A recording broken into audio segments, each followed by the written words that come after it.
नमस्कार दोस्तों, स्वागत है आपका जीएस तैयारी चैनल में। दोस्तों, आज के वीडियो लेक्चर में हम लोग कंटिन्यू कर रहे हैं ज्योग्राफी ऑफ इंडिया को, भारत का भूगोल। उसमें जो है दर्रे मैंने बताए थे पिछली क्लास में, उसको रिवाइज कर लेते हैं और साथ साथ में जो है उसके बाद फिर आगे हम लोग एमसीक्यू जो मल्टीपल चॉइस क्वेश्चंस हैं वो भी डिस्कस करेंगे। और डेली जो है अब क्लास जो है वो मल्टीपल चॉइस क्वेश्चंस के माध्यम से ही ज्योग्राफी ऑफ इंडिया को कवर कराया जाएगा और साथ साथ जो है मैप्स के को देख करके उसको कंटिन्यू किया जाएगा। ठीक है, तो नमस्कार, सभी का स्वागत है जीएस तैयारी चैनल में।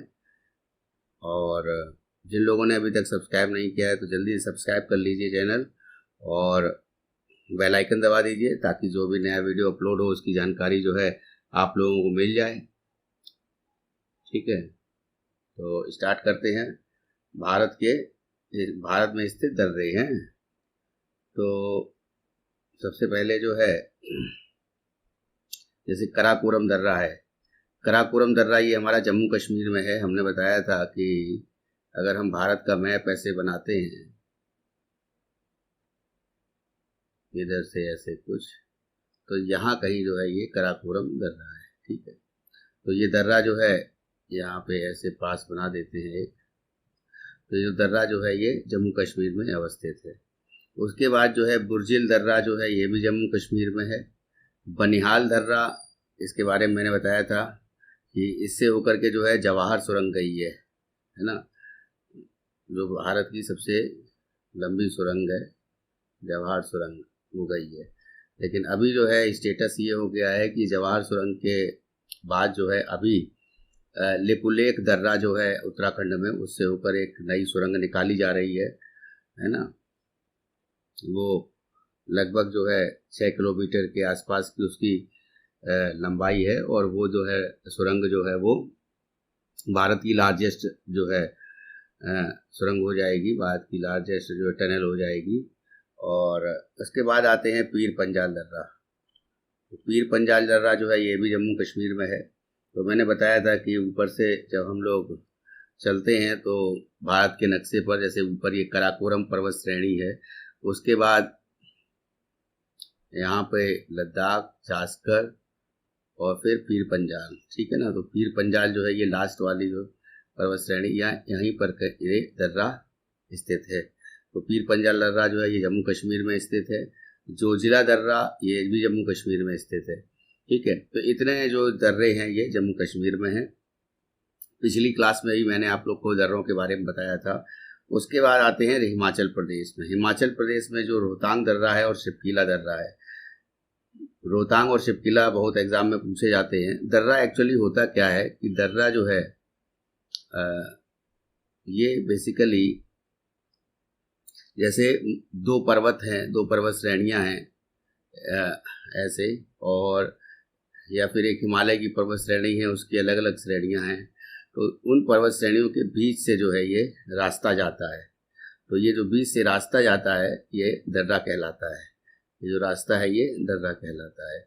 और वैसे ही अगर दो पर्वत श्रेणियां हैं और दो पर्वत श्रेणियों के बीच में थोड़ा सा गैप है और फिर उसके बाद जो एक अलग पर्वत श्रेणी है इस तरीके से, तो उसमें जो है ये जो मार्ग होता है बीच का, जैसे नदी जा रही है, तो ये जो नदी जा रही है इस मार्ग में बीच में, और ये चलने के लिए यूज़ नहीं होता है। तो ये जो है फ्लैट ज़मीन जो होती है कुछ, तो ये फ्लैट ज़मीन होती है, ये है हमारी घाटी कहलाती है, घाटी कहलाती है। ठीक है, तो घाटी और दर्रे में यही फ़र्क है कि एक तो दर्रा जो है वो कम उसकी डिस्टेंस होती है, दो पर्वत श्रेणियों के बीच के डिस्टेंस जो है कम है, या पर्वत श्रेणी है उसके दो पहाड़ियाँ हैं उसके बीच का जो रास्ता है वो दर्रा कहलाता है। और घाटी जो है वहाँ से जैसे मेनली जो नदी जो होती है वो बहती है, तो नदी घाटी जो है उसको कहा जाता है। ठीक है, अब आते हैं नेक्स्ट पे। शिपकीला दर्रा हो गया हमारा, रोहतांग दर्रा हो गया। बड़ा लाचला दर्रा है, ये भी जो है हमारा हिमाचल प्रदेश में ही अवस्थित है। उसके आते हैं देवसा दर्रा, ये हिमाचल प्रदेश में ही है। उत्तराखंड के जो मूल 4 दर्रे हैं उत्तराखंड में, जिनके बारे में एग्जाम में पूछा जाता है, तो ये 4 दर्रे जो हैं ये मानाला, थागला, नीतिला और लिपुलेख दर्रा। तो मानाला, थागला, नीतिला और लिपुलेख में लिपुलेख दर्रा जो है यहाँ पे जो है अभी नई सुरंग का निर्माण चल रहा है। तो मानाला है, थाकला, नीतिला और लिपुलेख ये उत्तराखंड के हैं। उसके बाद आते हैं सिक्किम के महत्वपूर्ण दर्रे जो हैं सिक्किम में, वो हैं नाथुला दर्रा, जेलेपला दर्रा और डोकिया दर्रा। नाथुला दर्रा और जेलेपला दर्रा पूछा जाता है एग्जाम में बहुत ज़्यादा। नाथुला दर्रा से होकर ये चीन के लिए जो है मार्ग जाता है यहाँ से, और जो इम्पोर्ट एक्सपोर्ट जो भी होता है सामान वो नाथुला दर्रा के थ्रू होता है, ठीक है। और उसके बाद जो है बोमडिला दर्रा है। ये बोमडिला दर्रा जो है ये अरुणाचल प्रदेश में है। यांग्याप दर्रा ये भी अरुणाचल प्रदेश में है। दीफू दर्रा है ये अरुणाचल प्रदेश में है। और पांगसाड़ दर्रा जो है ये भी अरुणाचल प्रदेश में है। तो 4 दर्रे जो हैं ये अरुणाचल प्रदेश में है। कौन कौन से? बोमडिला, यांग्याप, दीफू और पांगसाड़। उसके बाद जो है आते हैं तुजू दर्रा। तो मणिपुर में जो है ये तुजू दर्रा है, ठीक है। तुजू दर्रा कहाँ है? मणिपुर में, ठीक है।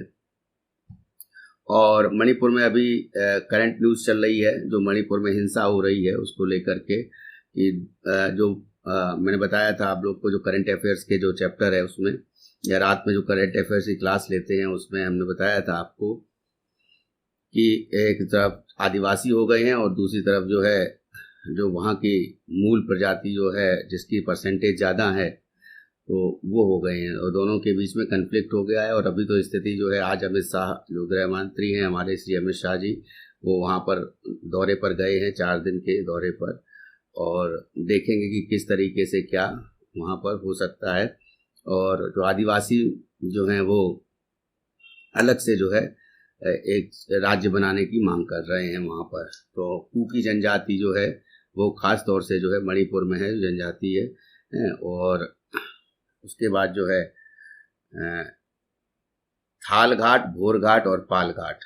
थाल घाट जो है ये हमारा महाराष्ट्र में है, भोर घाट भी महाराष्ट्र में आता है, और पाल घाट जो है ये हमारा महाराष्ट्र में नहीं बल्कि तमिलनाडु और केरल के बीच में है, तमिलनाडु और केरल।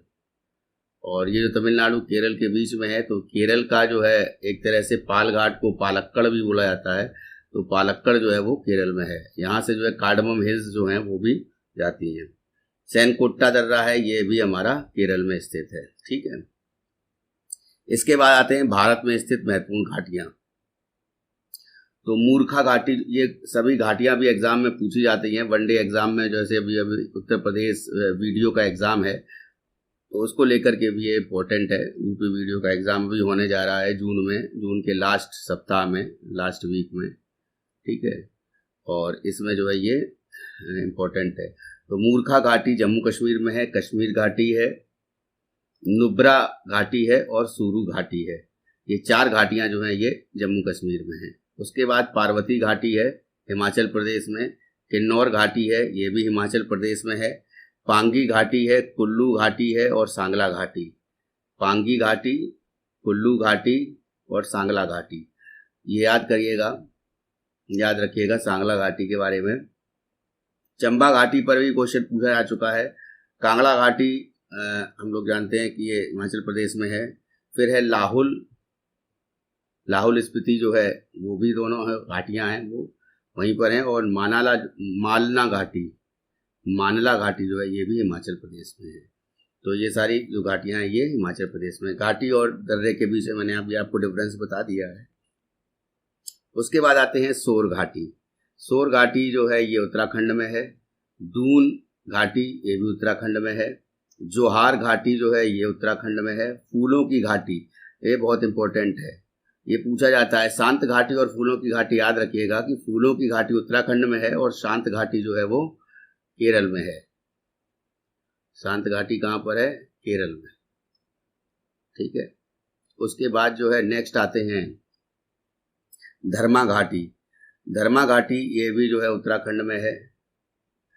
और अब आते हैं नेक्स्ट जुकू घाटी, ये नागालैंड में है।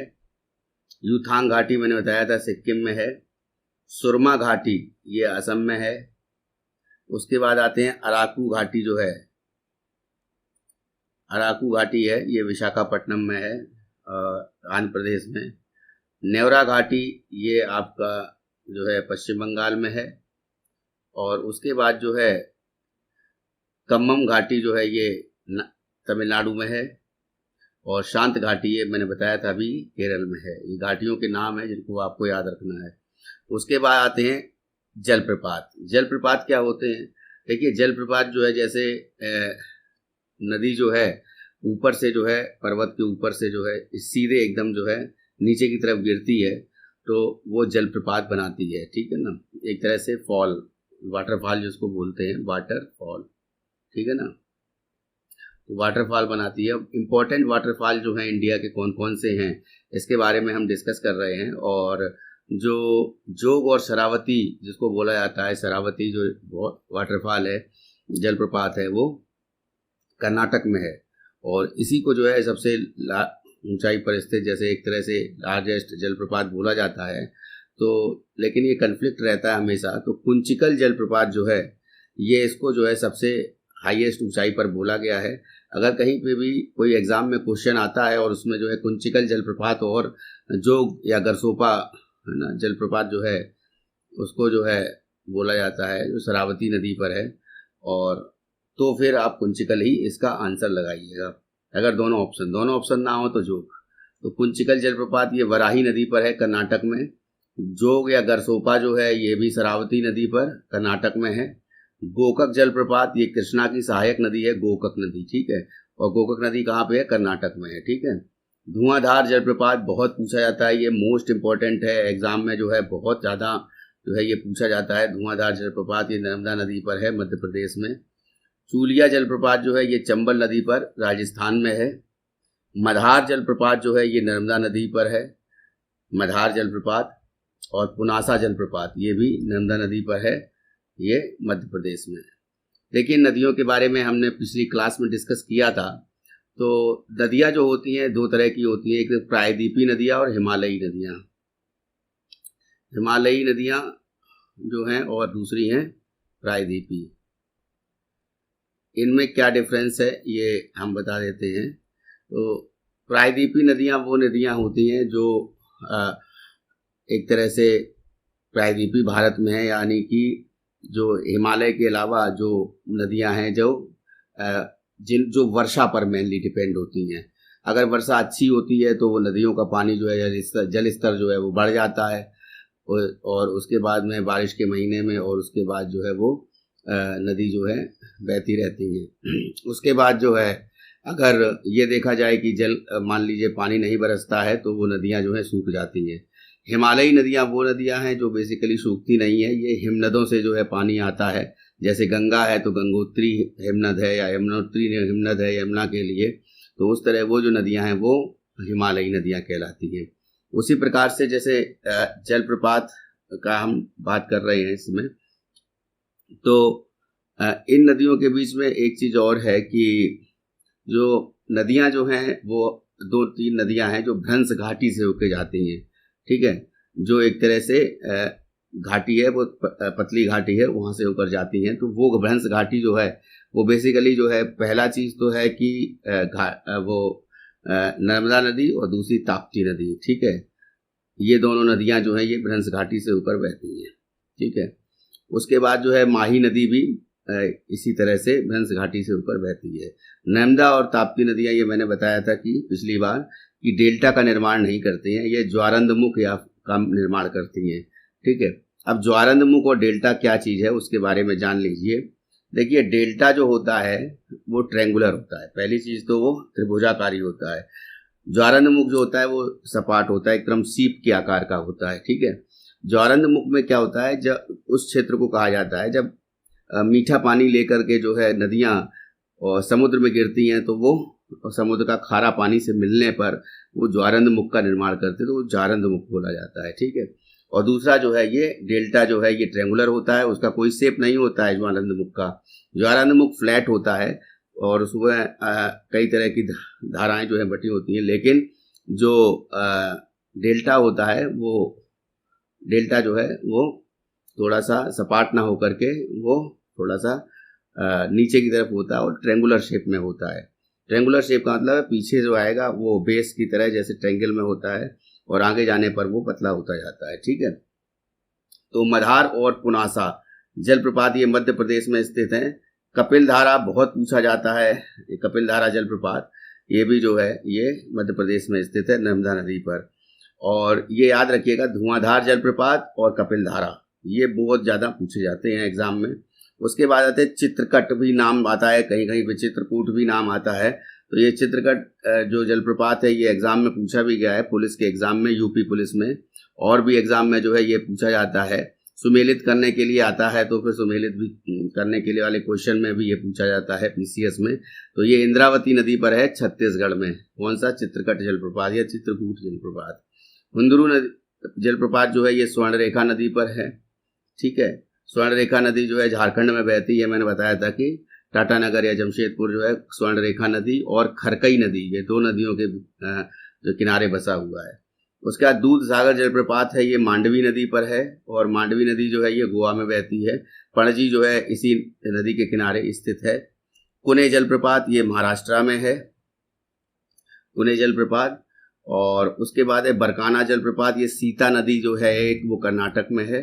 सोचीपारा जलप्रपात जो है ये भी ये केरल में है। ठीक है ना, सोचीपारा, तो सोचीपारा भी याद रखिएगा।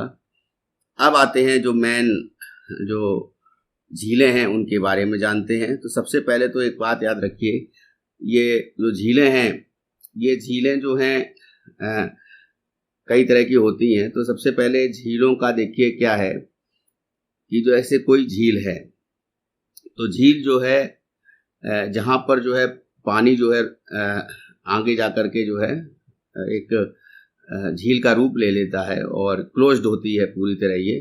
तो यहाँ पर ये मान लीजिए जैसे कोई झील है तो वो जो है एक जैसे ये हमारा ये तटीय तट है, एक तरह से ये तटीय क्षेत्र है। और मान लीजिए यहाँ पर जो उड़ीसा में जो है ये चिल्का झील है। ठीक है, तो चिल्का झील है, तो चिल्का झील जो है ये उड़ीसा में है। तो चिल्का झील जो है मान लीजिए कि यहाँ पर है, तो ये क्या करता है ऐसे करके ये पानी जो है बंगाल की खाड़ी में है, इससे ये जो है ये पानी का कटाव होता है और इस तरीके से जो ये पानी अंदर घुस जाता है और इस तरीके से जो है ऐसे घूमता हुआ जो है ऐसे घूमता हुआ जो है ये एक मार्ग बना देता है और ये पानी जो है ये इससे फिर बाद में कट जाता है। तो यहाँ पर जो कोने पर ये झील का निर्माण होता है, इस झील को जो है हम लोग जो है बोलते हैं गोखुर झील। ठीक है ना, गोखुर झील। और गोखुर झील जो है इसको ऑक्सबो लेक भी बोला जाता है इंग्लिश में, ऑक्सबो। ठीक है, ऑक्सबो लेक। और साथ में जो है ये गोखुर झील कहलाती है। तो जितनी भी नदियां जितनी भी झीलें हैं जो तटीय क्षेत्र में हैं तो वो जो है मेनली गोखुर झील या फिर ऑक्सबो लेक कहलाती हैं। ठीक है, तो जिसमें चिल्का झील जो है बहुत इंपॉर्टेंट है, ये उड़ीसा में है। तो चिल्का झील जो है ये भारत की सबसे बड़ी खारे पानी की झील है। ठीक है, अब खारे पानी की झील का मतलब यही है कि वो समुद्र का जो पानी है वो अंदर की तरफ आने लगता है, कटाव होता है। कटाव होने से क्या होता है, वो एक झील का निर्माण करता है, उसके बाद फिर जो है वो पानी अलग हो जाता है। तो जो पानी अंदर बचता है वो झील का निर्माण कर देता है और वो जो झील है वो बिल्कुल किनारे से लगी होती है तटीय क्षेत्र से। तो चिल्का झील जो है ये सबसे बड़ी खारे पानी की झील है इंडिया की, पूछा जा सकता है किसी भी एग्जाम में। वुलर झील ये जम्मू कश्मीर में है, ये सबसे बड़े मीठे पानी की झील है। ठीक है, तो खारा पानी तो मैंने बता दिया किनारे है तो खारा पानी होगा। और मीठा पानी का मतलब ये है कि अगर कोई झील है जो बारिश के पानी से जो है वो भरती है और वो झील में जो है ये किनारे से समुद्र से नहीं लगी होती है तो वो झील जो है, अब ये वुलर झील जो है ये पर्वत श्रृंखला है हिमालय की, तो उस पर स्थित है ये झील, तो सबसे बड़ी मीठे पानी की झील है। सांभर झील जो है ये राजस्थान में है। ठीक है, तो सांभर झील जो है ये एक तरह से जो वहाँ का रेगिस्तान है राजस्थान का, वहाँ पर ये सांभर झील है। ठीक, लोनार झील जो है ये महाराष्ट्र में है, ज्वालामुखी क्रिया से निर्मित झील है। ठीक है, तो ज्वालामुखी क्रिया से निर्मित झील है भारत की ये, तो ओल्ड झीलों में एक है।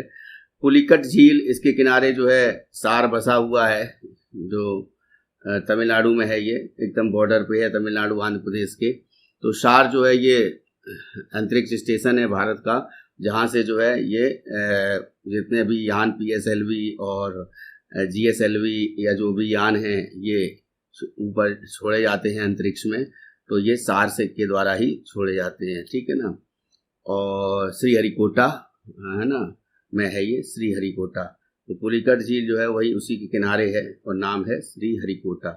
श्रीहरिकोटा में ये जो ये इसरो का जो है ये सेंटर बना हुआ है, और इसरो का HO जो है हेड ऑफिस जो है वो कर्नाटक में है, और वहाँ से जो है ये सेंटर से PSLV या पोलर सैटेलाइट लॉन्च व्हीकल या जियो स्टेशनरी लॉन्च व्हीकल जो है सैटेलाइट लॉन्च व्हीकल ये जो है छोड़े जाते हैं, या अलग अलग जो अंतरिक्ष यान जो होते हैं वो यहाँ से छोड़े जाते हैं। पुलिकट झील उसके पास में है।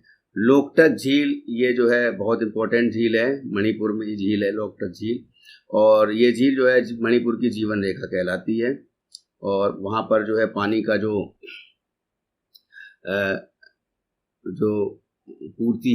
आपूर्ति है उसको पूरा करती है। लोकटक झील जो है ये जो है केबुल लमजाओ नेशनल पार्क है इसके अंदर, और वो झूलती हुआ नेशनल पार्क है केबुल लमजाओ नेशनल पार्क, और ये मणिपुर की जीवन रेखा भी कहलाती है, ठीक है। तो केबुल लमजाओ नेशनल पार्क जो है वो कहाँ पे है, ये मणिपुर में है, और यहाँ की जो जनजाति है मूल रूप से कौन सी है, कुकी, ठीक है ना। और उसके बाद जो है नेक्स्ट आते हैं वेम्बानाथ झील और अष्टमुदी झील। देखिए वेम्बानाथ झील जो है ये केरल में है, ये भारत की सबसे लंबी झील है, 96.5 किलोमीटर की लंबाई है इसकी, सबसे लंबी झील है भारत की। और अष्टमुदी झील ये भी केरल में है, और वेम्बानाथ झील जो है और अष्टमुदी झील ये दोनों को याद रखिएगा, ये इंपॉर्टेंट है, दोनों पूछी जाती हैं। उसके बाद आते हैं देवताल झील। देवताल झील जो है ये उत्तराखंड में है, और देवताल झील जो है इससे पहले जो है एक झील है जो ये गुरुडोंगमार झील है, और ये जो है दूसरी जो गुरुडोंगमार झील सिक्किम में है, और सिक्किम में ही जो है एक दूसरी झील है, उसका नाम भी बताते हैं हम। तो जो सिक्किम की वो झील है जैसे चोलामू झील है, उसका नाम चोलामू झील। तो चोलामू झील जो है अब जो है हाईएस्ट जो स्थित है, सबसे ज़्यादा ऊंचाई पर स्थित झील है चोलामू झील, ये सिक्किम में है, ठीक है। गुरुडोंगमार झील भी सिक्किम में है, और पहले इससे पहले जो थी देवताल झील जो थी ये उत्तराखंड की, ये सबसे ऊंचाई पर स्थित झील थी, लेकिन अब चोलामू झील हो गई है। राकसताल, नैनीताल, भीमताल, रूपकुंड झील ये पूछा जाता है, कंकाल झील के नाम से इसको जाना जाता है, इंपॉर्टेंट है। सात ताल झील आदि ये जो है ये उत्तराखंड में स्थित हैं, ठीक है। स्टैनले झील है, स्टैनले झील जो है ये तमिलनाडु में है, ठीक है, याद रखिएगा इसको। और कोलेरू झील जो है ये कोलेरू झील ये हमारी आंध्र प्रदेश में है। हुसैन सागर झील ये तेलंगाना में है, और गुरुडोंगमार झील मैंने बताया था सिक्किम में है, और चोलामू झील ये सिक्किम में भारत की सबसे ऊंचाई पर स्थित झील है, ठीक है। पोवई झील जो है ये मुंबई में है, पोवई नाम का इलाका है मुंबई में, वहाँ पर है ये पोवई झील। बेसिकली पोवई झील जो है ये IIT जो बसा हुआ है मुंबई में, जो मुंबई IIT है वहाँ पे तो IIT पोवई बोला जाता है, पोवई में है, ठीक है। पाला झील जो है ये मिजोरम में है, उमियम झील ये मेघालय में है, और नल सरोवर झील ये गुजरात में है, ठीक है। सूरजकुंड झील ये हरियाणा में है, और चपनाला झील जो है ये आसाम में स्थित है। चपनाला झील इंपॉर्टेंट है, याद रखिएगा, चपनाला झील कहाँ है, आसाम में। तो अब हम लोगों ने क्या क्या चीज़ें जान ली, हम लोगों ने जान लिया कि दर्रे जान लिए, दर्रों की क्लास जो है दर्रे को लेकर के जो क्लास जो है पिछले में ही बताई गई थी। दूसरी चीज़ हमने घाटियों को देख लिया है, घाटी। तीसरा चीज़ जो है हमने जलप्रपात देख लिए, भारत में स्थित जितने भी जलप्रपात हैं। चौथा जो है हमने देखा कि झीलें कौन कौन सी हैं, ठीक है। और झीलों में जो है हमने झीलों के बारे में, जलप्रपात और घाटी दर्रे के बारे में जाना है।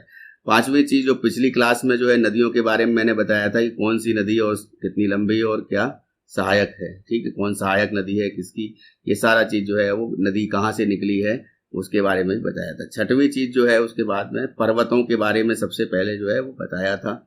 उसके बाद हमने बाउंड्रीज को भी कवर किया था, जो उत्तर दक्षिण और पूर्व पश्चिम जो किनारा का जो पॉइंट है उसको भी हमने डिस्कस किया था कि ऊपर उत्तर में जैसे इंदिरा कोल है, फिर साउथ में जो है नीचे में है ना पिग्मेलियन पॉइंट है या फिर इंदिरा पॉइंट बोला जाता है। तो 8 डिग्री 6 मिनट से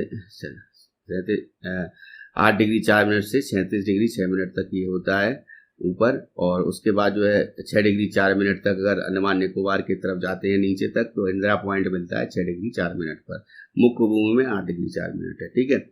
उसके बाद जो है जो दूसरी चीज़ ये थी कि नॉर्थ साउथ की भी जो के बाद पूर्वी पश्चिमी बताई थी कि इधर किबुथु है अरुणाचल प्रदेश में, और दूसरी तरफ इस तरफ जो है हरियाणा गुजरात के क्षेत्र में जो है वो कौन सा है, गौरमोता, ठीक है। और उसके बाद जो है लंबाई बताई थी। तो अब जो है हमने इतना डिस्कस कर लिया है। उसके बाद में आते हैं भारत के शीर्ष 5 क्षेत्रफल वाले राज्य। तो शीर्ष 5 क्षेत्रफल वाले राज्य में राजस्थान जो है नंबर 1 पर है, दूसरे नंबर पे है मध्य प्रदेश, फिर महाराष्ट्र, फिर उत्तर प्रदेश, फिर गुजरात। जब तक जम्मू कश्मीर एक यूनियन टेरिटरी नहीं बना था और जम्मू कश्मीर का खंड नहीं हुए थे तब तक जो है ये गुजरात की जगह पे ये जम्मू कश्मीर आता था। लेकिन अब जो है गुजरात जो है ये इसका 5th पोजीशन हो गई है क्षेत्रफल में। तटीय जो तटों से लगने वाला जो राज्य है, तटीय क्षेत्र जो है सबसे ज़्यादा वो गुजरात का है। तो सबसे बड़ा जो क्षेत्र जो है वो तट का वो गुजरात का है। कच्छ की खाड़ी और दूसरी खंबात की खाड़ी वो दोनों गुजरात में हैं।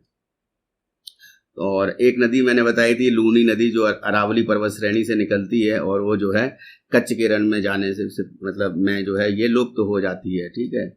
उसके बाद आते हैं भारत के शीर्ष 5 क्षेत्रफल वाले राज्य। तो ये क्षेत्रफल वाले राज्य जो हैं उसमें देखिए तो उसमें उत्तर प्रदेश जो है ये गलत हो गया, एक मिनट, क्षेत्रफल वाले ऊपर भी है, क्षेत्रफल वाले नीचे नहीं है, नीचे होना चाहिए ये जनसंख्या, ठीक है। शीर्ष 5 जनसंख्या वाले राज्य। तो जनसंख्या वाले राज्य जो हैं हमने अभी 2011 की जनसंख्या के हिसाब से हम देख लेते हैं। उत्तर प्रदेश पहले नंबर पर है, फिर महाराष्ट्र है, फिर बिहार, पश्चिम बंगाल और फिर 5वें नंबर पर मध्य प्रदेश है, ठीक है। तो अभी दूसरी जनगणना होनी है, 2021 में होनी थी लेकिन वो टल गई कोविड के कारण, तो वो अब जो है होनी है। तो उसमें जो है आंकड़े परिवर्तित हो जाएंगे। उसके बाद जो है भारत के वह राज्य जिनसे होकर कर्क रेखा गई है। मैंने इसको भी जो है आपको समझाया था कि किस किस कर्क रेखा बेसिकली ट्रॉपिक ऑफ कैंसर जो है ये जैसे मान लीजिए ये भूमध्य रेखा है, एक हम बना लेते हैं गोल पृथ्वी का स्ट्रक्चर मान लीजिए बना लिया। अब इसमें जो ये भूमध्य रेखा ये गई है मान लीजिए, तो ये भूमध्य रेखा जो है इसको जो बोलते हैं इक्वेटर, ठीक है ना। ऊपर नीचे पोल होते हैं, ये नॉर्थ पोल होता है, ये साउथ पोल होता है, ठीक है। और पृथ्वी जो है अपने अक्ष से जो है कितने डिग्री जो है मुड़ी हुई है, अक्ष से, ठीक है ना। तो अक्ष से जो यहाँ पे जो है ये इसको जो है मान लेते हैं ये पूरा है, तो 23.5 डिग्री जो है अक्ष से झुकी हुई है, ठीक है ना। 23.5 डिग्री 23.5 डिग्री जो है ये झुकी हुई है, ठीक है।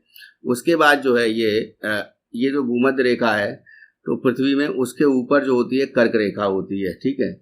इसको बहुत डीप बताएंगे हम जब जो है प्राकृतिक भूगोल पर आएंगे। तो जो कर्क रेखा है उससे लगने वाले देश में तो वो ये जो है 23.5 डिग्री नॉर्थ में है, ठीक है। ये 23.5 डिग्री ऊपर की तरफ जाएंगे अब जब, तो ये नॉर्थ में ये कर्क रेखा है और ये विषुवत व्रत है या भूमध्य रेखा। और नीचे जो आता है ये ट्रॉपिक ऑफ कैंसर के बाद में ट्रॉपिक ऑफ कैप्रिकॉर्न आता है, ठीक है। तो ये नीचे वाली जो रेखा है ये साउथ में ये है मकर रेखा। तो मकर रेखा पर स्थित देश, कर्क रेखा पर स्थित देश, कर्क रेखा चूंकि भारत को जो है लगभग बीच से जाती है और बराबर भागों में बांटती है, लगभग ऐसा कहा जाता है। लेकिन जो नॉर्दर्न रीजन ज़्यादा रहता है तो लगभग बराबर भाग से ये भारत को जो है काटती है। तो इसलिए जो है इसका इम्पोर्टेंस है। और कर्क रेखा जो है ये बेसिकली कर्क रेखा पर जो है राजधानी जो बसी है वो रांची है और दूसरी जो है त्रिपुरा की अगरतला राजधानी जो है, ये दोनों कर्क रेखा पर बसी हुई हैं।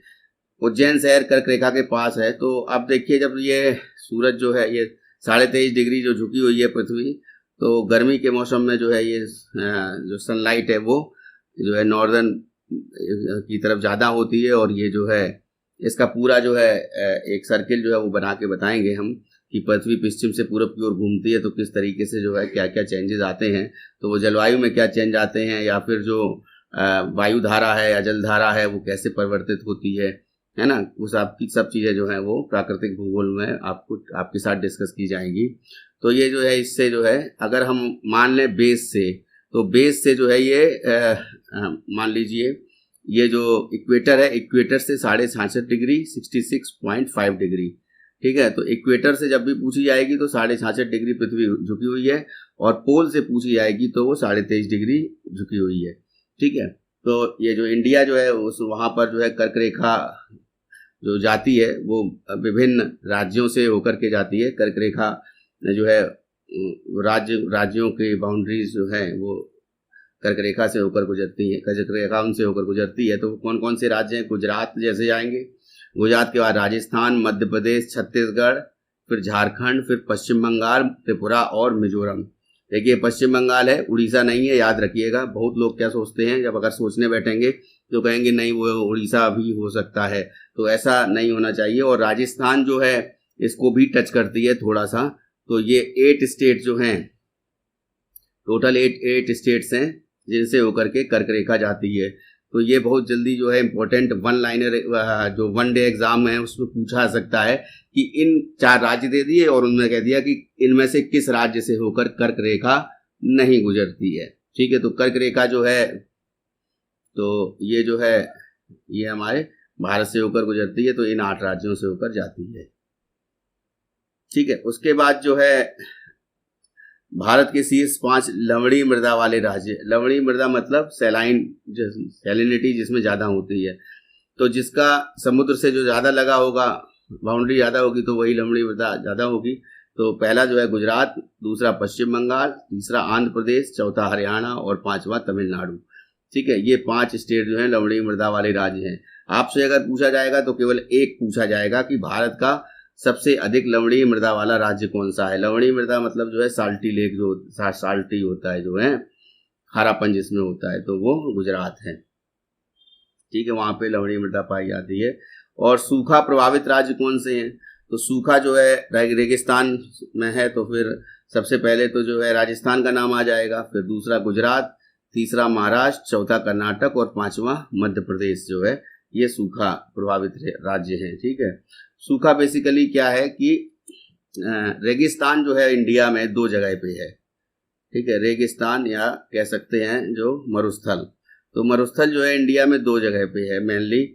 राजस्थान में है, गुजरात में भी है उसका पार्ट कुछ, एक जो रेगिस्तान है वो हमारा ये राजस्थान वाला बोला जाता है। दूसरा जो रेगिस्तान, जो ठंडा रेगिस्तान है, वो हमारा कहाँ पर है? लद्दाख में है, ठीक है ना। जम्मू कश्मीर लद्दाख में स्थित है ठंडा वाला रेगिस्तान। तो ये याद रखिएगा। जो कोल्ड डेजर्ट जो है वो कहाँ पर है?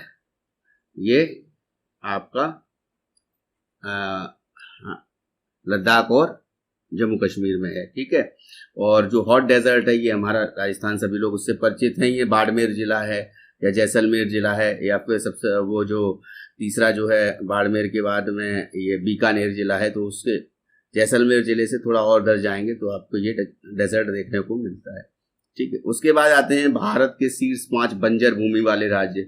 तो बंजर भूमि भी जहाँ पर जो है फसलें नहीं उगाई जा सकती हैं, फर्टाइल लैंड नहीं होगी, तो वो बंजर भूमि वाले राज्य जो हैं, ड्रॉटफुल जो एक तरह से बोलते हैं, सूखा तो वाले, तो उसी तरह से बंजर भूमि होती है, ठीक है।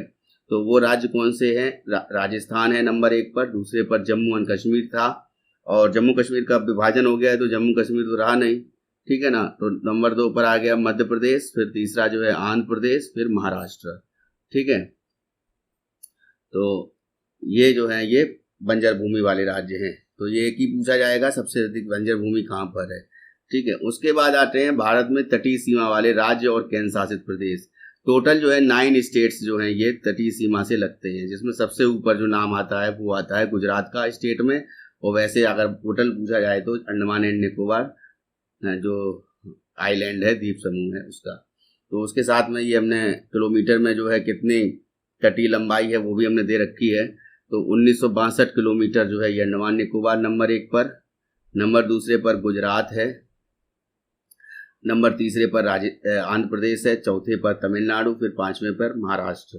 तो टोटल जो है ये हमको याद रखना है कि 9 स्टेट्स हैं। उन 9 स्टेट्स के नाम जो हैं, तो वैसे तो हम पश्चिम से पूरब की ओर जाएंगे, तो ऐसे अगर हम चलते हैं, तो ऐसे अगर हम इंडिया का मैप बनाते हैं इस तरह से, तो यहाँ से देखिए ये यहाँ पर जो है ये गुजरात ऐसे करके बनाएंगे, तो पहला तो ये गुजरात हो गया, दूसरा यहाँ पे महाराष्ट्र का एरिया है, जो ये महाराष्ट्र का एरिया लगेगा, तो दूसरा महाराष्ट्र हो गया, तीसरा जो है उसके नीचे जो है ये कर्नाटक लगा हुआ है और केरल लगा हुआ है, पश्चिमी घाट के किनारे किनारे है ना, पश्चिमी तट के किनारे किनारे। तो ये जो है ये पश्चिमी घाट होता है, तो यहाँ पर जो है सह्याद्री इसको बोला जाता है, तो इसके किनारे किनारे जो है ये पहले जो आ गया गुजरात, फिर उसके बाद यहाँ पे गोवा भी है, तो गोवा भी हो गया, ठीक है, और मध्य प्रदेश महाराष्ट्र हो गया, फिर उसके बाद महाराष्ट्र की बाउंड्री कर्नाटक से मिली है तो कर्नाटक हो गया, फिर उसके बाद केरला किनारे वाला जो एरिया है ये केरला हो गया, ठीक है ना। तो कितने स्टेट हो गए, 1 2, याद देखिए आपको रटना नहीं है, आपको समझना है।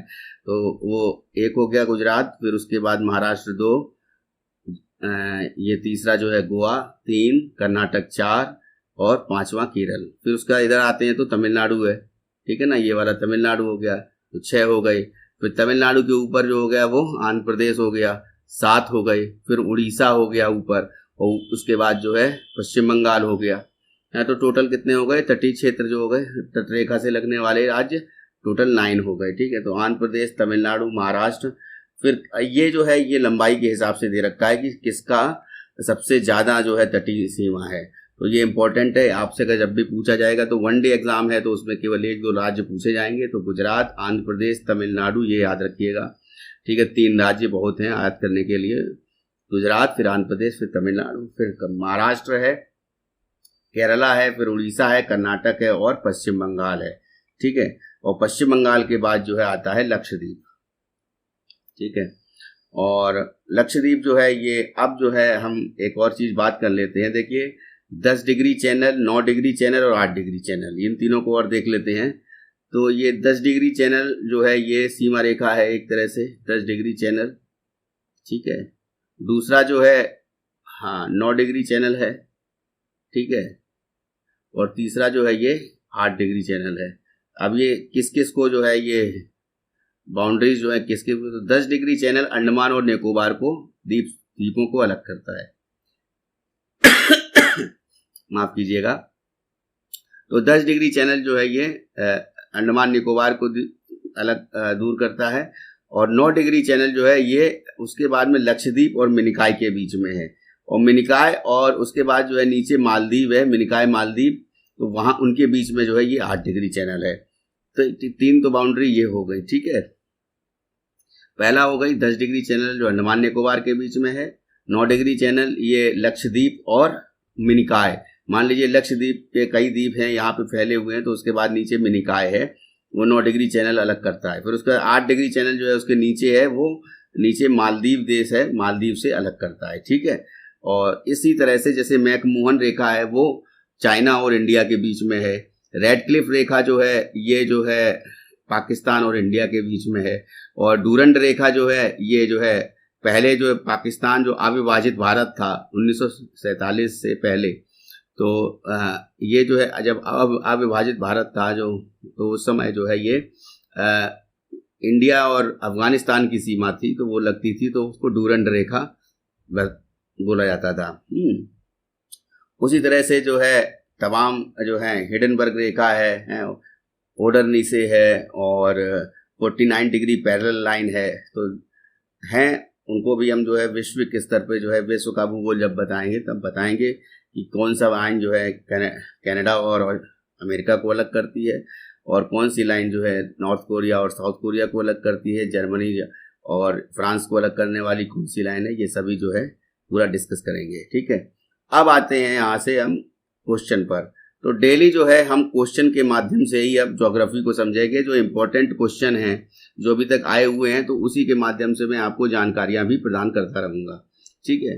तो अब जो है ये क्वेश्चन पर आते हैं, तो भारत के साथ किस पड़ोसी देश की सीमा सबसे लंबी है, तो ये तो हम लोग जानते हैं कि मैंने बताया था कि बांग्लादेश के साथ जो है सबसे लंबी सीमा है, ठीक है। फिर चाइना है, फिर पाकिस्तान है, फिर म्यांमार है, ठीक है। तो फिर नेपाल भी आता है।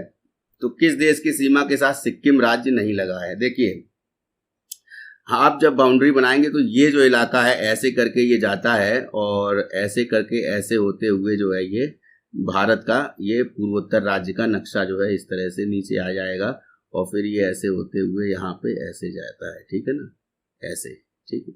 तो ये जो है इस तरीके से जो है ये बना हुआ है। तो यहाँ पर जो है ये नेपाल आ जाता है, तो और इस तरफ जो है ये भूटान आ जाता है, ठीक है। तो यहाँ पर मान लीजिए ये बीचों बीच में यहाँ पर कहीं ये सिक्किम और पश्चिम बंगाल की रेखा है ये बीच में। तो यहाँ पे नीचे वेस्ट बंगाल है नीचे और ऊपर क्या है, सिक्किम है। और सिक्किम में ही जो है भारत की सबसे ऊंची हिमालय की चोटी है, वो क्या नाम है, कंचनजंगा, ठीक है ना। 8598 उसका लगभग जो है मीटर की ऊंचाई है कंचनजंगा की। तो अब सिक्किम से लगने वाला इस तरफ आ गया नेपाल, ठीक है, इस तरफ आ गया भूटान और ऊपर से आ गया चाइना। तो ये तीन लगते हैं, तो चाइना नहीं है, भूटान नहीं है, नेपाल, अब बांग्लादेश हो गया। तो बांग्लादेश तो निश्चित बात है ये नहीं लगता है, ठीक है ना। तो ये आंसर हो गया इसका। उसके बाद जो है नेक्स्ट क्वेश्चन पे आते हैं कि इन राज्यों के क्षेत्रफल के अनुसार अधिक से कम के क्रम में लगाएं, ठीक है। क्षेत्रफल के अनुसार तो आप लगा ही लेंगे। तो 3 जिसमें नंबर 1 पे होगा तो ये रहा 3 नंबर 1 पे ही है। तो राजस्थान है, फिर मध्य प्रदेश है ना, फिर उसके बाद में उत्तर प्रदेश चौथे नंबर पे आता है, फिर महाराष्ट्र आ जाता है ना, महाराष्ट्र नंबर 3 पर है, ठीक है। तो उस तरह लगा लिया। फिर उसके बाद जो है नेक्स्ट क्वेश्चन है, भारत का कौन सा राज्य बांग्लादेश से 3 तरफ से घिरा है। तो एक ही राज्य है जो बांग्लादेश से 3 तरफ से घिरा है, वो है त्रिपुरा, ठीक है। त्रिपुरा की राजधानी है अगरतला, ठीक है। और उसके बाद जो है भारत के किस राज्य की तटीय सीमा सबसे अधिक है, यह मैंने बताया है अभी, ये गुजरात की है। फिर आते हैं नदी पर, एक क्वेश्चन है कि तुंगभद्रा नदी किसकी सहायक नदी है। देखिए तुंगभद्रा नदी या भद्रा नदी जो भी है वो जो है ये कृष्णा की सहायक है, तो याद रखिएगा, ठीक है ना। उसके बाद जो है क्वेश्चन है निम्नलिखित में से कौन सी नदी विंध्याचल और सतपुड़ा पर्वत के बीच से बहती है। तो मैंने आपको बताया था कि ऊपर विंध्याचल है और नीचे सतपुड़ा है, और एक नदी जो है पूरब से पश्चिम की ओर बह रही है और खंबात की खाड़ी में जाके गिर जाएगी, और एक नदी जो है जो नीचे सतपुड़ा है उससे नीचे जाके बह रही है और वो खंबात की खाड़ी में गिरेगी। तो ये जो ऊपर वाली नदी है ये नर्मदा है, ठीक है, और नीचे वाली जो नदी है ये ताप्ती है। अगर नर्मदा ताप्ती के बीच में पूछा जाए तो ये कौन सी पहाड़ी है, ये है आपकी सतपुड़ा। और सतपुड़ा की सबसे ऊंची पर्वत चोटी कौन सी है, ये क्या कहते हैं आपकी धूपगढ़, ठीक है ना। धूपगढ़ जो है वो सतपुड़ा की सबसे ऊंची चोटी है, ठीक है। और उसके बाद जो है ये नर्मदा नदी जो है ऊपर विंध्याचल नीचे सतपुड़ा, इनके बीच में कौन सी नदी बह रही है, नर्मदा नदी। तो यही जो है हमारा बीच स्थित है, तो ये नर्मदा नदी है, ठीक है। और नर्मदा नदी जो है जारंदमुख बनाती है, एस्चुरी बनाती है, डेल्टा नहीं निर्माण करती है, ठीक है। ओके, उसके बारे में हमने भी चर्चा करी है। अब आते हैं कौन सा राज्य कपास के लिए सर्वाधिक उत्पादक है। देखिए कपास के लिए जो है काली मिट्टी का होना आवश्यक है। अभी ये क्वेश्चन इसमें आ गया है, ठीक है। तो ये काली मिट्टी जो है इसके लिए जानी जाती है। तो काली मिट्टी देखिए देश में जो है 8 प्रकार की मूल रूप से ICMR जो है उसने जो है सॉरी ये जो इसका जो ICAR है ना, जो रिसर्च करता है इसमें एग्रीकल्चर रिसर्च में, तो इसने जो है टोटल जो है 8 प्रकार की मिट्टी बताई हैं इस संस्था के द्वारा। तो वो 8 प्रकार की मिट्टियों में देखिए मैं भी बता देता हूँ। जलोढ़ मिट्टी है जो सबसे ज़्यादा परसेंटेज जलोढ़ मिट्टी का है, 45 से 46% जलोढ़ मिट्टी का है, ठीक है। फिर उसके बाद में जो है लाल मिट्टी है 18% है, 15% काली मिट्टी है, और उसके बाद जो चौथा है वो है लेटराइट मिट्टी है, ठीक है। और इन मिट्टियों में क्या क्या डिफरेंस है वो सारी चीज़ें जो है हम बाद में डिस्कस करेंगे। उसके बाद जो है हमारी इधर पश्चिम बंगाल की तरफ जो है वो डेल्टा है जाता है, तो डेल्टाई मिट्टी जो होती है वो हो जाती है। और उसके बाद जो है दलदली भूमि जिसको कहा जाता है ना, और उसके बाद जो है नमकीन भूमि जो है ये जो है सैलाइन, तो उसमें एसिडिक और बेसिक सॉइल होती हैं। एसिडिक और बेसिक सॉइल दो वो हो गई, ठीक है। तो इस तरीके, और एक होती है पर्वतीय मिट्टी, ठीक है। तो इस तरह से 8 मिट्टी के प्रकार हैं। अब हम बात करते हैं काली मिट्टी। देखिए काली मिट्टी में जिसमें जो है सबसे ज़्यादा जो है काली मिट्टी जो है दरारें होती हैं इसमें, ठीक है, और ह्यूमिडिटी ज़्यादा होती है। ज़्यादा दरार होती है, ह्यूमिडिटी ज़्यादा होती है और नाइट्रोजन फास्फोरस NPK इसमें होता है। और दूसरी चीज़ जो है जो मिट्टी जो है गीली होती है ये थोड़ा सा, तो कपास के लिए जानी जाती है काली मिट्टी, इसको रेगड़ मिट्टी के नाम से भी जाना जाता है, ठीक है। और कपास के लिए जब जानी जाती है तो फिर ये जो काली मिट्टी है ये महाराष्ट्र और गुजरात में होती है ज़्यादा। तो जो महाराष्ट्र गुजरात में होती है तो कभी अभी गुजरात का एरिया काली मिट्टी कम है, बट पिछले कुछ सालों से जो है 1-2 साल में ये गुजरात में कपास का प्रोडक्शन जो हुआ है वो कॉटन का वो ज़्यादा हुआ है, परंतु अब वापस जो है महाराष्ट्र का जो उत्पादन है वो सर्वाधिक है, ठीक है, कपास का। फिर गुजरात और महाराष्ट्र के बीच में ये जो है लगा ही रहता है कि कभी गुजरात कभी महाराष्ट्र। तो इस समय महाराष्ट्र का जो है फिर से जो है कपास का प्रोडक्शन जो है हाईएस्ट। काली मिट्टी सबसे ज़्यादा जो है ये महाराष्ट्र में ही है। उसके बाद कौन सी नदी भारत और पाकिस्तान की सीमा बनाती है, मैंने बताया था झेलम नदी जो है ये भारत और पाकिस्तान के बीच में सीमा बनाती है, ठीक है। और उसके बाद जो है मैकमोहन रेखा मैंने अभी बताया था कि ये इंडिया चाइना के बीच में बॉर्डर है, तो ये तो हो गया। उसके बाद जो है इंडिया पाकिस्तान के बीच में बताया था कि रेड क्लिफ है। इंडिया म्यांमार के बीच में कोई ऐसा कुछ रेखा नहीं है, लेकिन एक इम्पोर्टेंट ये है इंडिया म्यांमार के बीच में जो है वो अराकान योमा जो है पर्वत श्रेणी है, वो थोड़ा सा इसको अलग करती है इंडिया और म्यांमार को, ठीक है। और उसके बाद जो है भारत अफगानिस्तान के बीच में जो है डूरंड रेखा हो ही नहीं सकती, तो पहले यहाँ पाकिस्तान है, पाकिस्तान और अफगानिस्तान के बीच में अब डूरंड रेखा है। अविभाजित भारत कभी था तो जो है स्वतंत्रता से पहले तब ये डूरंड रेखा हो सकती थी। भारत के कितने राज्य समुद्र के किनारे हैं, तो वो तो 9 राज्य हैं, अभी मैंने बताए थे। टोटल 9 स्टेट्स जो हैं, स्टेट्स केवल 9 हैं और बाकी जो है ओवरऑल देखेंगे तो सबसे ऊपर जो है यूटी है। तो 9 स्टेट में गुजरात फर्स्ट पे है। भारत में कोयला उत्पन्न करने वाली भूमि, देखिए भारत में जो कोयला उत्पन्न करने वाली भूमि है वो गोंडवाना है, ठीक है। इसके बारे में भी बताना है कि भारत जो है भूसन्नति, तो भारत जो है वो जब पृथ्वी पश्चिम से पूरब की ओर घूमी तो पेंजिया और पेंथालासा, ये कहा गया पेंजिया भूमि थी पूरी और पेंथालासा जो था वो सागर था।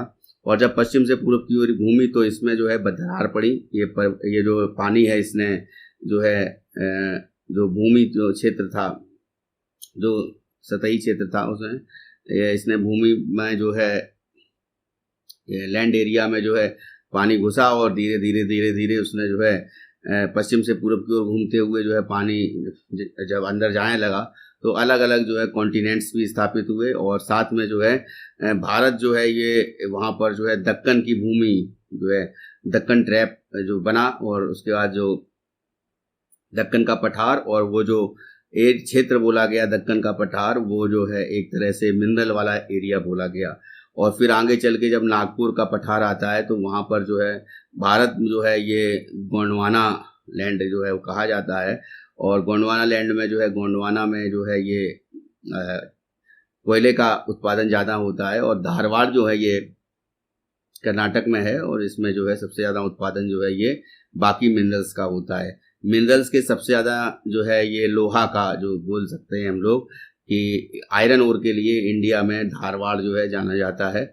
और बाकी जब हम खनिज के ऊपर आएंगे तो पूरी तरह से जो है उसको डिस्कस करेंगे कि कौन कौन से खनिज कहाँ कहाँ पाए जाते हैं। तो कोयला जो है ये गोंडवाना क्षेत्र के लिए इम्पोर्टेंट है, ठीक है। और गोंडवाना क्षेत्र है कहाँ, तो छोटा नागपुर का पठार है ना, इसको भारत का रूर कहा जाता है। और रूर जो है ये कोयला के लिए जाना जाता है जर्मनी में, ठीक है ना।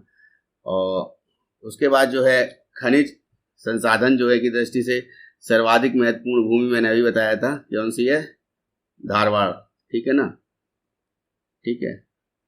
उसके बाद जो है नेक्स्ट नंदा देवी पर्वत चोटी किस राज्य में है, ये हम बता चुके हैं आपको पिछली क्लास में, उत्तराखंड में स्थित है। फिर आते हैं शांत घाटी, ये केरल में है, ठीक है ना। शांत घाटी किस राज्य से अवस्थित है, तो केरल में है, ठीक है ना। और फूलों की घाटी कहाँ है, उत्तराखंड में है, ठीक है, तो ये याद रखिएगा। उसके बाद जो है दक्षिण भारत की सबसे ऊंची चोटी, तो मैंने बताया था जब आपको कि पूर्वी और पश्चिमी क्या कहते हैं घाट जो है यहाँ पे मिलते हैं, वो नीलगिरी होती है और नीलगिरी के नीचे जो है अन्नामलाई है। और अन्नामलाई जो है ये अनाईमुड़ी जो चोटी बनाती है, ये अनाईमुड़ी जो है ये सबसे ऊंची पर्वत चोटी है दक्षिण भारत में। दो बेट्टा जो है ये नीलगिरी की सबसे ऊंची चोटी है, कालसुबई पश्चिमी घाट या सह्याद्री की है, और महेंद्रगिरी जो है ये पूर्वी घाट की सबसे ऊंची चोटी है, ठीक है ना। और उसके बाद आते हैं कर्क रेखा पर स्थित कौन सा राज्य नहीं है, तो ये हम अच्छी तरह से जान लेते हैं कि राजस्थान तो है, ठीक है, और उसके बाद जो है मिजोरम भी है, ठीक है, उसके बाद जो है छत्तीसगढ़ भी है, ठीक है, लेकिन आंध्र प्रदेश जो है ये कर्क रेखा पर नहीं है, ठीक है ना। तो ये इसका आंसर हो जाएगा। उसके बाद बैरन द्वीप एक सक्रिय ज्वालामुखी कहाँ है, देखिए 2 ज्वालामुखी हैं भारत में, और वो दोनों जो है एक बैरन द्वीप जो है ये सक्रिय ज्वालामुखी है, अंडमान में है, और वो थोड़ा सा निकोबार के तरफ पड़ता है, और दूसरा जो नारकोंडम है ना, तो वो जो है ये सक्रिय ज्वालामुखी नहीं है, वो जो है वो सुसुप्त है, ठीक है। तो ज्वालामुखी में जो ये बैरन द्वीप है ये हमारा जो है ये अंडमान निकोबार द्वीप समूह पर है, ठीक है ना। उसके बाद जो है चिल्का झील मैंने बताई अभी, तो चिल्का झील जो है खारे पानी की सबसे बड़ी झील है, और ऑक्सबो लेक है ना। झाड़न झील भी ऑक्सबो लेक को कहा जाता है, झाड़न झील या गोखुर झील है ना, तो ये उड़ीसा में है, ठीक है। आंध्र प्रदेश में कोलेरू झील है, केरल में वेम्बानाद और अष्टमुदी है, और तमिलनाडु में जो है कोई झील मैंने नहीं बताई है, तमिलनाडु में कोई झील नहीं, इंपॉर्टेंट है। वेम्बानाद अष्टमुदी झील किस राज्य में है, ये दोनों ये जो है ये केरल में बताया आपको, और वेम्बानाद झील जो है सबसे लंबी नदी झील है इंडिया की, है ना। लगभग इसका कितना क्षेत्रफल है, 10 किलोमीटर के आसपास, है ना। और नदी जो भारत नेपाल के बीच सीमा बनाती है, मैंने बताया था कि काली नदी जो है ये भारत और नेपाल के बीच सीमा बनाती है, माँ काली के नाम से जाना जाता है इसको, नेपाल में माँ काली नदी, ठीक है। और उसके बाद जो है ये कोसी नदी ये बिहार का स्वरूप कही जाती है। तिस्ता नदी जो है ये नर्मदा के बाद तिस्ता नीचे है, उधर से बहती है। गंडक जो है ये जो गंगा है उसकी सहायक नदी है गंडक नदी, ठीक है। तो जैसे गंगा नदी चलती है तो उसमें ऊपरी छोर से जो है ये नदियां मिलती हैं, पहले मिलती है गोमती, फिर घाघरा, फिर गंडक, फिर कोसी, फिर ये महाकाली है ना, काली नदी, इस तरह से मिलती हैं। तो उसके बाद आते हैं नेक्स्ट क्वेश्चन कि हिमालय का पर्वतपदीय प्रदेश है। हिमालय का पर्वतपदीय प्रदेश देखिए सबसे नीचे पे है ट्रांस हिमालय, पहले ऊपर है, फिर बृहत हिमालय है। अरावली जो है ये हिमालय का भाग ही नहीं है, ये तो अलग हो गया, प्रायद्वीपीय पर्वत हो गया। उसके बाद ये शिवालिक जो है सबसे नीचे है, लघु हिमालय, उसके बाद फिर शिवालिक है, ठीक है। तो पर्वतपदी मतलब पर्वत के सबसे नीचे पद पे, ठीक है।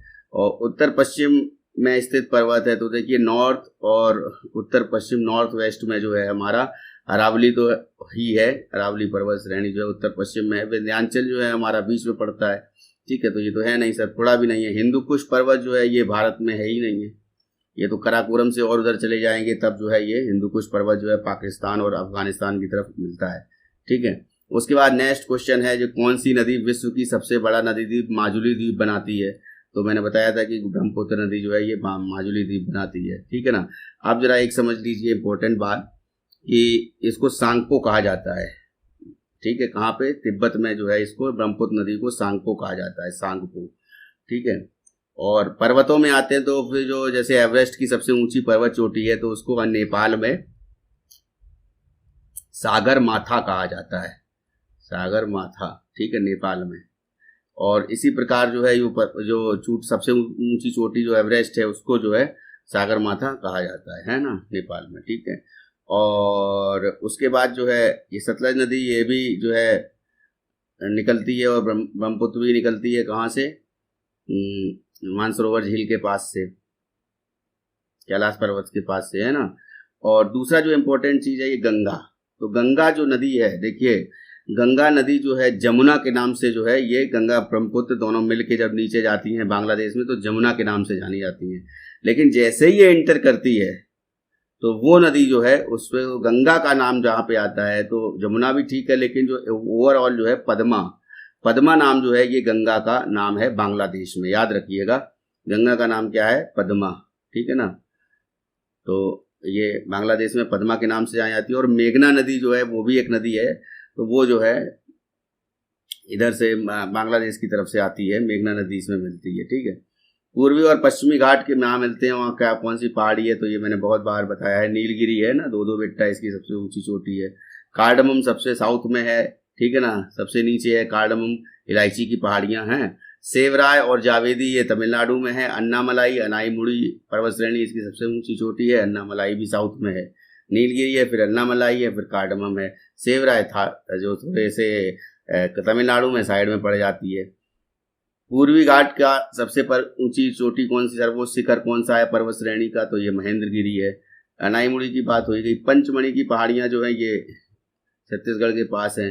2-2 बेट्टा ये नीलगिरी की है, ठीक है ना। उसके बाद जो है पर्वत श्रेणी कौन सी है जो भारत की सबसे पुरानी पर्वत श्रेणी है, तो सबसे पुरानी पर्वत श्रेणी जो है प्री कैम्ब्रियन काल की जो है ये अरावली पर्वत श्रेणी है। किस काल की है, प्री कैम्ब्रियन काल की, ठीक है ना। और हिमालय जो है नवीन वलित पर्वत है, ठीक है, न्यू है। विंध्याचल सह्याद्री का भी नए हैं। अरावली जो है जो ओल्डेस्ट है। कार्डमम पहाड़ी कहाँ अवस्थित है, तो ये केरल में है ना। उसके बाद जो है नेक्स्ट जो है क्वेश्चन कि दक्षिणी गंगा किसको कहा जाता है, किस नदी को दक्षिण भारत की गंगा के नाम से जाना जाता है, तो ये है गोदावरी नदी को दक्षिण की गंगा के नाम से जाना जाता है, ठीक है। और उसके बाद जो लास्ट क्वेश्चन है वो है हिमालय की उत्पत्ति किस भूसन्नति से हुई है, तो मैंने बताया था हिमालय से पहले ये जो क्या था, टैथिस सागर था, ठीक है। फिर उसके बाद जो है इस पे जो है मिट्टी धीरे धीरे बढ़ती चली गई और ये हिमालय का निर्माण हो गया। तो इस तरीके से जो है हमने आज की क्लास में कुछ इम्पोर्टेंट पॉइंट्स डिस्कस किए। और अब जो नेक्स्ट क्लास होगी भूगोल की, उसमें जो है हम लोग डिस्कस करेंगे कि इससे नदियां हमारी हो चुकी हैं, पठार को डिस्कस करेंगे। देखिए पठार और पर्वत में क्या ऊंचाई फर्क है। पठार के ऊंचाई पे जाके कोई चोटी नहीं होती है, वो सपाट होता है, मतलब एक तरह से उसकी सतह जो होती है वो पूरी तरह से जो बराबर होती है चारों तरफ से, ठीक है ना, तो वो पठार होता है। विश्व में सबसे ऊंचा पठार जो है तिब्बत का पठार बोला गया है। और भारत में जो है दक्कन का पठार भी है जो मेन भूमि है। उसके बाद जो है छोटा नागपुर का पठार है। तो उसके बाद जो है और भी पठार है ना, मालवा का पठार है। तो ये क्षेत्र जो है ये पठार कहे जाते हैं। तो पठार के बारे में जानेंगे और जानेंगे उसके बाद जलवायु के बारे में कि जलवायु जो है कैसे जो है भारत में किस तरीके से मानसूनी जलवायु पाई जाती है और किस तरीके से जो है ये पश्चिम से पूरब की ओर जब पृथ्वी घूमती है तो उसका वायु पर क्या असर पड़ता है और वायु जो है किस तरीके से जो है इनवर्ड या आउटवर्ड होती है। तो वो सारी चीज़ें जो है हम डिस्कस करेंगे नेक्स्ट चैप्टर में। नेक्स्ट जो क्वेश्चंस लेंगे एमसीक्यू क्वेश्चंस और वन लाइनर क्वेश्चन ही अभी जो है कराएंगे और उसी के साथ साथ जो है उसको बताते चलेंगे इंपॉर्टेंट चीज़ों को। तो एमसीक्यू और वन लाइनर, ठीक है, सभी अब वीडियो क्लास जो है इन्हीं पे होंगी, एमसीक्यू और वन लाइनर पे, जब तक कि ये हमारा वीडियो का जो पेपर है ना, ग्राम विकास अधिकारी का या ग्राम पंचायत अधिकारी का पेपर वो नहीं जाता है। तो जून के लास्ट तक जो है हम इसको यही कवर करेंगे। अधिक से अधिक जो है वन लाइनर कवर करेंगे सभी सब्जेक्ट्स की और साथ साथ में समझाते चलेंगे। ये बेसिकली टोटल जो है ज्योग्राफी इस समय चल रही है। हिस्ट्री की भी वन लाइनर का रिवाइज करेंगे और क्लास जो है जो अब जो है रिकॉर्डेड क्लास जो भी साथ साथ में चलिए करेगी, ठीक है। और उसके बाद जो है हम मैप के माध्यम से जो है इसको कर देंगे, इसको एक तरह से लाइव क्लास भी चलेगी। तो एक्चुअली क्या है कि जहाँ पर हमें रिकॉर्डेड क्लास की ज़रूरत जान पड़ेगी तो हम रिकॉर्डेड कर देंगे। वन लाइनर्स और एमसीक्यू पर पूरा फोकस किया जाएगा। करंट अफेयर्स को आप देख लीजिए, जो वीडियो का एग्ज़ाम या आने वाले एग्ज़ाम हैं जो भी, उसके अलावा जो इम्पोर्टेंट एग्ज़ाम आ रहे हैं उसमें सबसे बड़ी एक चीज़ है कि 2-3 चीज़ें हैं। जो करंट अफेयर्स है वो आप तैयार कर लीजिए, कहाँ से कहाँ तक का वो आप तैयार करिए जनवरी से, ठीक है ना। जनवरी ऑनवर्ड से लेकर के जून तक का जो है करंट अफेयर पूरा जिस तारीख तक पेपर नहीं होता उसके एक दिन पहले तक का करंट अफेयर्स कंप्लीट होना चाहिए। तो जनवरी से जून 2023 का जो करंट अफेयर्स है वो कंप्लीट होना चाहिए आपका स्टडी में, ठीक है। और इसके बाद जो है और जो सब्जेक्ट बेस्ड नॉलेज है वो भी हम देते रहेंगे। और बाकी जो है हिंदी जो है हमारी दूसरी फैकल्टी है, हिंदी की मैडम है, तो वो हिंदी की क्लास लेंगी, ठीक है। और तीसरा जो है मैथ्स की फैकल्टी अलग है और रीजनिंग तो है, आप लोग जानते ही हैं। तो ये 4 विषय जो हैं ये इम्पोर्टेंट हैं किसी भी एग्ज़ाम के लिए। तो जीएस का पार्ट थोड़ा ज़्यादा हो जाता है, और पीसीएस एग्ज़ाम और आईएएस एग्ज़ाम के लिए तो जीएस ही सबसे इम्पोर्टेंट हो जाती है, ठीक है। तो अभी जो है हम वीडियो को फोकस करते हुए या जो अभी एसआई परीक्षा आ रही है, या उत्तर प्रदेश पुलिस की परीक्षा है, या जो भी 1 दिवसीय परीक्षा है, उसको फोकस करते हुए पूरा का पूरा जो है पूरा फोकस जो है इस समय इसी परीक्षा पर रहेगा। और जो भी वीडियो बनेंगे वो, या फिर जो भी वीडियो क्लासेस होंगी, या जो भी रिकॉर्डेड वीडियोस होंगे, वो सभी के सभी जो है वो वीडियो ग्राम विकास अधिकारी और ग्राम पंचायत अधिकारी की जो परीक्षा होनी है जून के अंत में, उससे संबंधित होंगी। तो जिन लोगों ने अभी तक चैनल सब्सक्राइब नहीं किया है तो कर लीजिए, और बेल आइकन दबा दीजिए, ताकि जो भी आपको वीडियो जो अपलोड हो उसकी जानकारी मिल जाए तुरंत। और दूसरा जो है, आप लोग को अगर मेरे वीडियोस अच्छे लगते हैं, लेक्चर जो हम लेते हैं वो सही लगता है, तो उसके लिए आप जो है लाइक भी कर सकते हैं, और इसका कोई पैसा नहीं लगता है लाइक करने का। दूसरा जो है इसके साथ साथ जो है आप शेयर करिए इस इन्फॉर्मेशन को, तो वीडियो को आप शेयर भी कर सकते हैं। तो बहुत बहुत धन्यवाद। इस क्लास में इतना ही। नेक्स्ट क्लास में जो है हम, या नेक्स्ट जो वीडियो जो है अपलोड करेंगे उसमें हम जो है नेक्स्ट चीज़ जो है आगे बढ़ेंगे, ठीक है। भूमियों के बारे में भी बताना है, कृषि के बारे में भी बताना है, और बताना है हमें माइनिंग्स के बारे में। और उसके साथ साथ जो है और भी इम्पोर्टेंट टॉपिक्स हैं, तो उसको ज़्यादा डीप में ना कवर करके अब जो है हम केवल वन लाइनर और इम्पोर्टेंट क्वेश्चंस के आधार पर जो वन लाइनर और इम्पोर्टेंट क्वेश्चंस के आधार पर जो एमसीक्यू हैं उसके हिसाब से मल्टीपर्पज़ जो मल्टीपल चॉइस क्वेश्चन है वो उनके हिसाब से ये क्लास अब वीडियो को लेकर के ये स्टार्ट रहेगी, ठीक है ना। और हिंदी जो है तत्सम तद्भव है, या जो भी है, या विलोम शब्द है, या फिर हिंदी में जो ऊष्म व्यंजन, या फिर वो जो भी होता है, तो वो जो है घोष अघोष है, या फिर, तो ये सारी चीज़ें जो है मैडम आपको बताएंगी। और वो क्लास भी जो है अब आने वाले वीडियो क्लासेस में वो इंक्लूड हो जाएगी, वो आपको बता दिया जाएगा, ठीक है। तो इसमें इतना ही। बहुत बहुत धन्यवाद सुनने के लिए, और नेक्स्ट वीडियो में फिर से मिलते हैं। नमस्कार।